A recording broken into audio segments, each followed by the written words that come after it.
Bonjour et bienvenue aux nouveaux, salut aux habitués. Je vais faire un tuto sur le HU 300 ou le S300.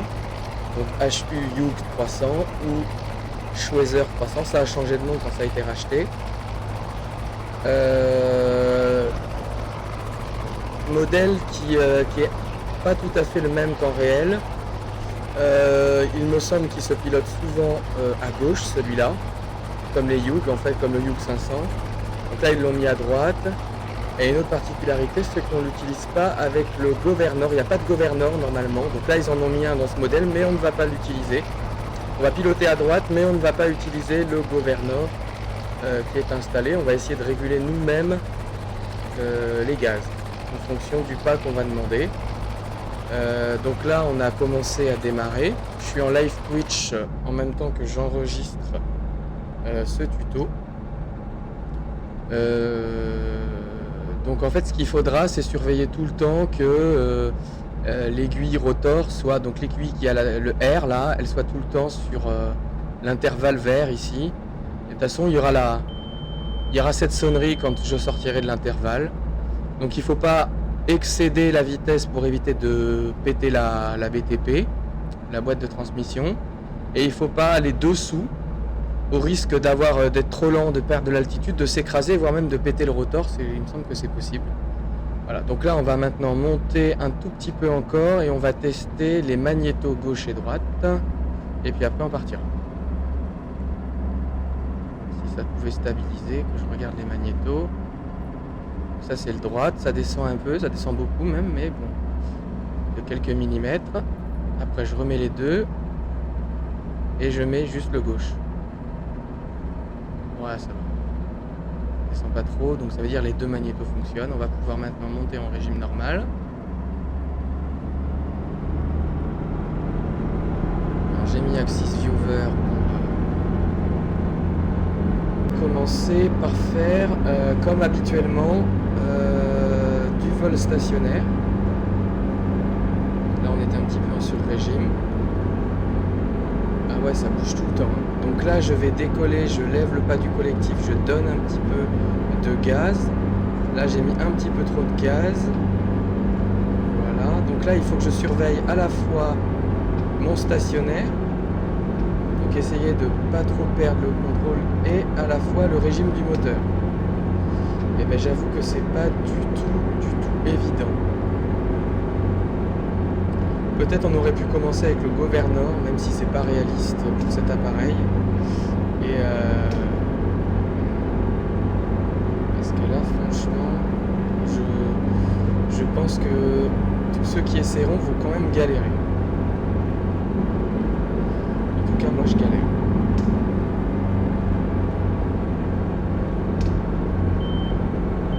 Ça sonne. Si, ça sonne. Quand on a un manque moteur, ça sonne.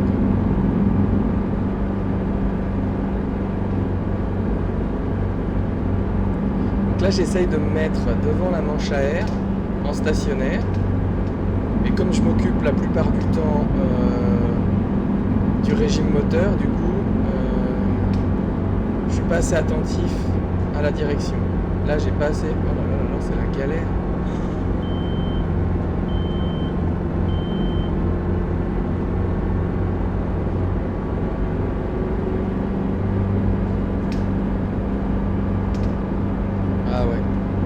Je crois que pour l'instant, on va peut-être faire sans governor parce que finalement c'est super dur. Et je crois que pour apprendre, ce qu'il y a, c'est que normalement il n'existe pas le governor sur ce modèle. Donc on ne devrait pas du tout passer par autre chose. En tout cas, moi j'ai appelé l'instructeur de vol qui en a un comme ça et il m'a dit qu'il n'y avait pas de governor. Donc ça m'embête d'apprendre avec des mauvaises habitudes.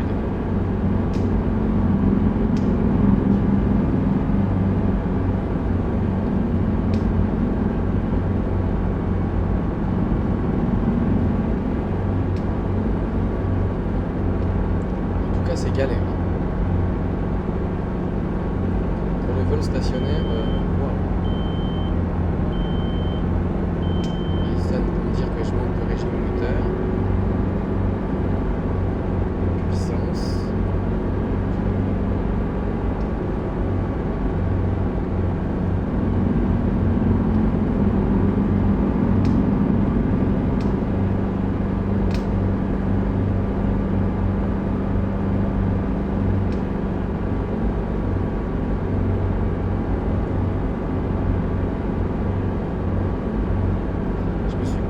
écrasé, mais je pense que ça va pas tarder. Alors j'avais l'intention d'apprendre à piloter en réel avec cet appareil, parce que c'est celui qui est pas loin de chez moi, mais je me dis que c'est peut-être pas une bonne idée. Parce que c'est galère d'avoir à gérer la puissance du moteur en même temps que...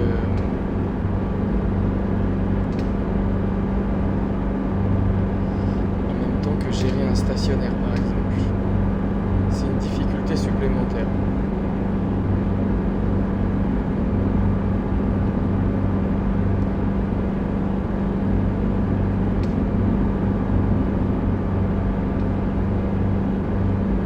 Je pense qu'il faut vraiment se fier au niveau du son du moteur et puis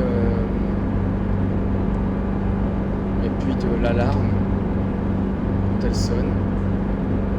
Parce que sinon c'est ingérable. Un vol stationnaire, après quand on arrive de s'occuper des cadrans, ça se fait. Là je suis bon stationnaire, mais du coup je regarde pas du tout le cadran du régime moteur, de la vitesse du rotor.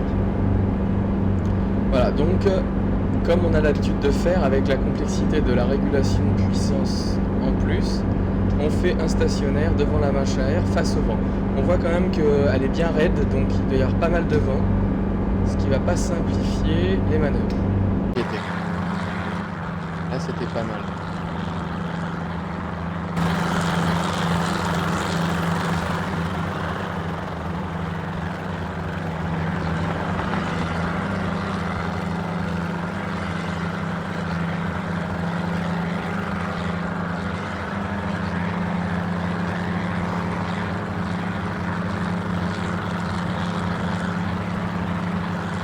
Ouais, donc je découvrais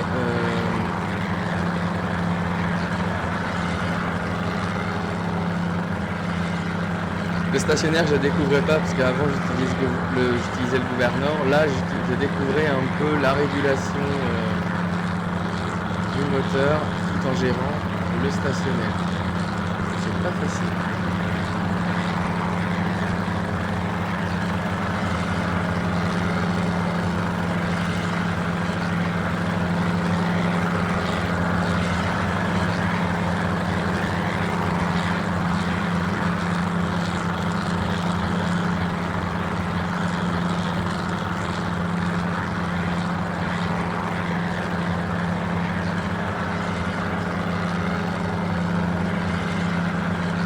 Le stationnaire est joli. Le stationnaire est quand même, j'ai des bons moments de stationnaire.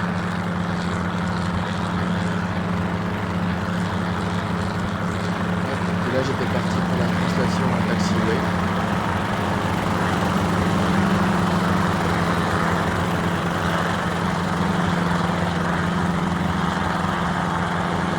C'est pas mal, c'est assez propre malgré que ça tend. Ensuite, on va se faire un déplacement, une translation sur taxiway, donc en suivant la ligne jaune, à la vitesse minimum toujours, sans excès. Déplacement rotation avec les pieds. On penche en avant si on a besoin de prendre un peu de vitesse, en levant un tout petit peu le pas du collectif. Et on tire en arrière si on a besoin de perdre de la vitesse. Donc là j'ai même du mal à garder la trajectoire. Il y a un vent de fou. Quand je vais être de côté, ça va être terrible ça.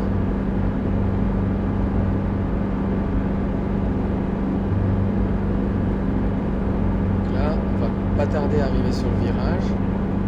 On va essayer de compenser le vent qui va arriver de notre gauche en fait, qui était en face.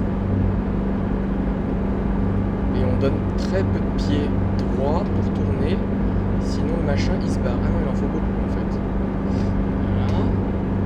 C'est chaud, c'est très chaud.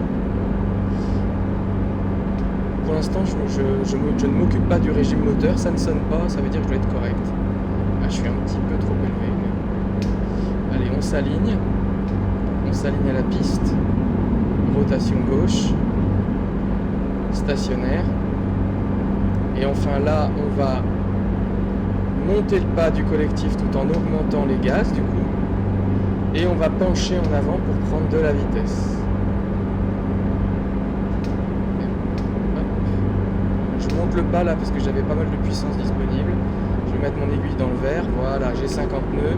Je vais pouvoir prendre de l'altitude. Je vais pouvoir monter à 18, 19 au niveau de la pression moteur.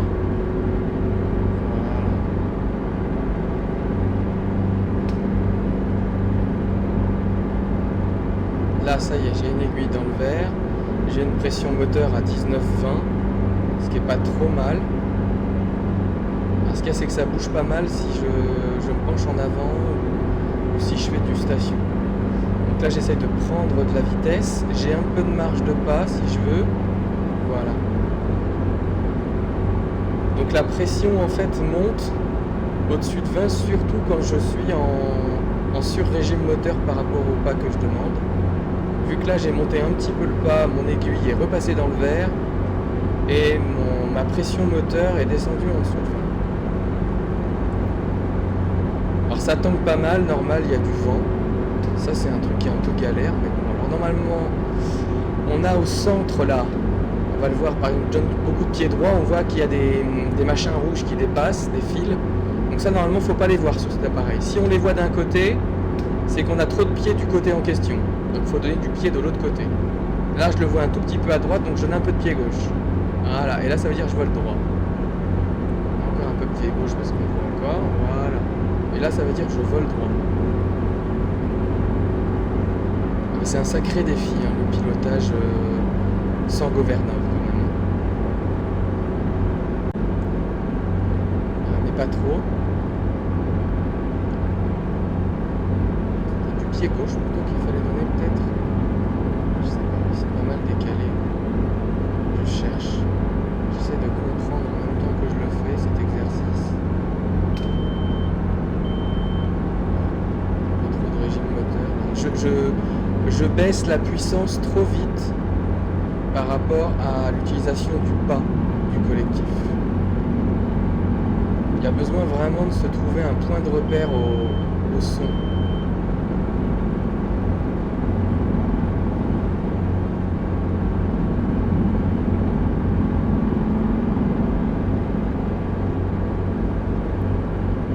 L'avantage c'est que je l'ai arrêté super rapidement. J'ai même pas eu besoin de retirer le cyclique. Ah ouais non, c'est que je dois avoir un vent de face qui est énorme et qui me ralentit énormément. Donc là j'arrive à perdre de l'altitude sans tirer le manche. À perdre de la vitesse sans tirer le manche. Ça c'est assez dingue. Assez dingue. J'ai une baisse verticale qui est pas trop mal.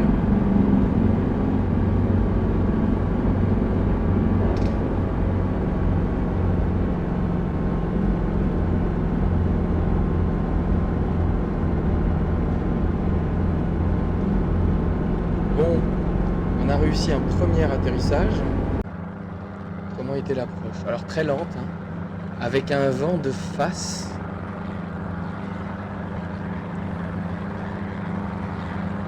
C'est pratique d'atterrir avec un vent de face parce que du coup on perd très vite de la vitesse et on n'a quasiment pas de risque de vortex, c'est le vent qui porte l'hélico.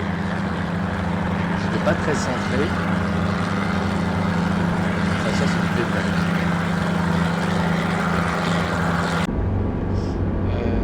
Si facile que ça. Donc là on va se faire un petit vol en stationnaire, pas trop de puissance, on va essayer de rester dans le vert aussi. Donc on monte le pas du pied gauche pour éviter la rotation qui va vers la droite. Il a tendance à se décaler pas mal à droite, donc on va aussi en même temps surveiller le cyclique pour mettre un peu à gauche pour compenser. On a pris un peu d'altitude, on penche en avant, on lève le pas, on met un peu de puissance moteur et on est parti. On prend de la vitesse. Une fois qu'on dépasse les 40-50 nœuds, on va pouvoir prendre encore plus d'altitude.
ça c'était un atterrissage, bon il n'est pas excellent, mais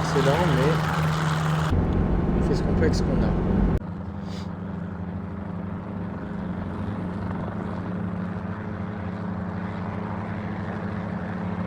Alors, on est loin du vol sportif là, avec un truc comme ça.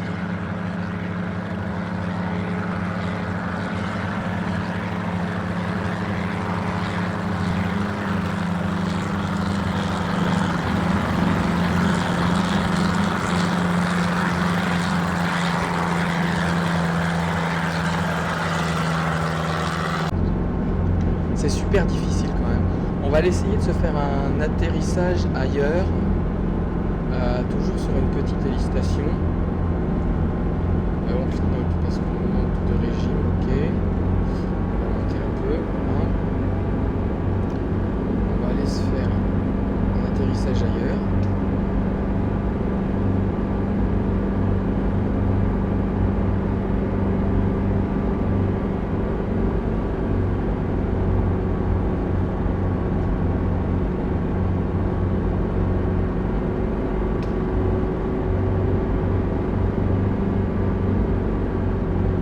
Là, je sais que normalement les hélistations sont juste après ce bâtiment qui est à droite là. Donc je l'approche par la gauche pour être le plus face au vent possible. Ouais, ça y est, on commence à les voir. Je baisse la puissance du moteur, je baisse le pas du collectif. Je tire un tout petit peu en arrière pour perdre de la vitesse. J'évite de tomber en vortex. Pour ça, je remonte du pas. Et je redonne de la puissance au moteur. Voilà. Donc là on est pas mal, on a une petite descente, une vitesse raisonnable.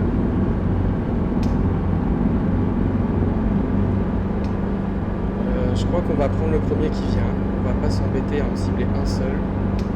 On verra quand on arrivera au sol. Parce que vu la complexité du truc.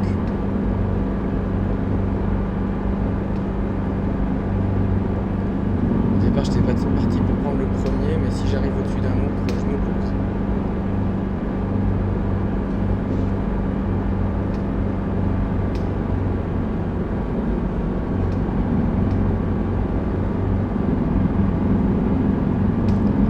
Voilà, le vent tient l'appareil en fait. Je risque pas le vortex justement parce que j'ai un vent en pleine face. C'est le vent qui produit l'énergie dont j'ai besoin pour planer. C'est incroyable.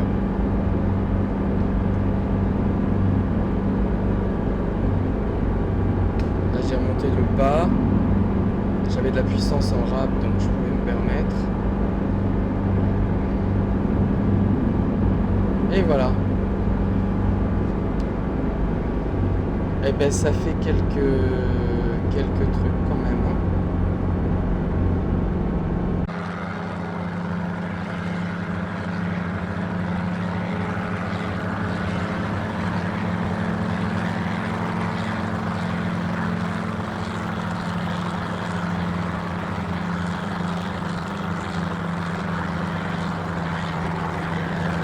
Ah, le vent, on m'a fait reculer.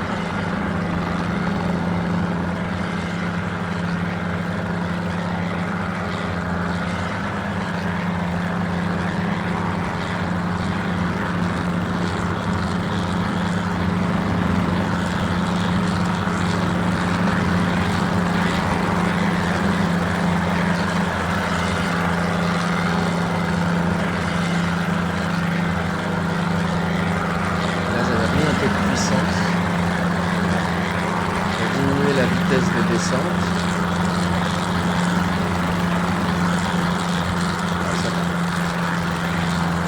Yes. Un début de tuto sur cet appareil, je pense qu'il y en aura sûrement d'autres qui seront nécessaires. À mon avis, il y a des chances que j'attende d'avoir fait des premiers vols avec en réel pour le comparer à la réalité. Et faire des commentaires dessus et voir comment on peut adapter parce que j'ai l'impression qu'ils se pilotent pas tout à fait comme les autres quand même. On passe tellement de temps à réguler la puissance moteur D'ailleurs, on va baisser le régime du moteur, là, on en a plus besoin. J'espère que ce tuto un peu original vous a plu et puis que les autres vous intéresseront. On se retrouvera dans d'autres vidéos, je sais pas pour la prochaine, peut-être maîtrise de panne moteur ou je sais pas encore. Et puis à plus dans une nouvelle vidéo.